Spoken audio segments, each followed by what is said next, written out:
Učitelju, ne znam da li si na ovom ili onom svijetu. Tvoja reč je za mene bila kao sezam kojim se otvaraju gradine u cvijetu. Naučio si me da pišem i čitam, da poštujem roditelje i sve stare ljude, da ne budem lenj, gord, lukav i dvoličan, da je zlato svaki rodne grude. Ti si nas učio, blagi tih kodašak poletarca, što nam je čarlijao vazda, da je bolje biti pošten siromašak, nepošten bogataš i gazda. Naučio si me da volim zastavu, junačke pesme, svetosavsku himnu, da je mnogo bolje izgubiti glavu, nego dušu i obraz, nego otadžbinu. Poslušao sam te, dragi učitelji, nisam ni lenj, ni gord, ne marim za vlast. Najviše na svetu volim svoju zemlju, ali to mi sad izgleda neslužena čast. Ne važe više priče o poštenju i pravdi, čak ni za mnoge pravoslavce. Ništa više nije po tvome učenju, pa mi se čini da stojim na glavce.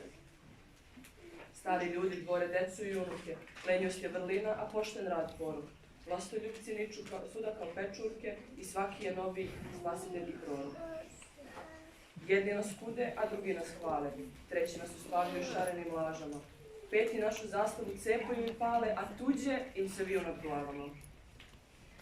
Gledam učitelju i slušam u čudu. Mesto da je ljube kao kolač slavski, dali bi za gruna i zlata rodnu grudu, a za malo vlasti i hram svetosavski. Dali bi kosovske kosti i božure, šumadinske voćnjake, komojske planine, vojvođanske žitnice i raške klisure, krajine i njine krvave haljine. Dali bi staroj dučicu i trojoručicu, Moravu i njeno zdravlje pomoravlje, mačvansko blato, boško srebro i zlato, pesmu petlova i ružu vetrova. Zlatiborsko zelenilo, podunavsku klaven, snežni kopaonik, župske vinograde, studeničku riznicu, gospodstvo i pamet, avalu i avaj, tebe, crni beli grade. Dali bi sela i varuši, reke i jezera, i sve naše svetinje nad kojima bruje zvona, u kojima nam je prezimila vera, u Boga koji sve vidi i čuje.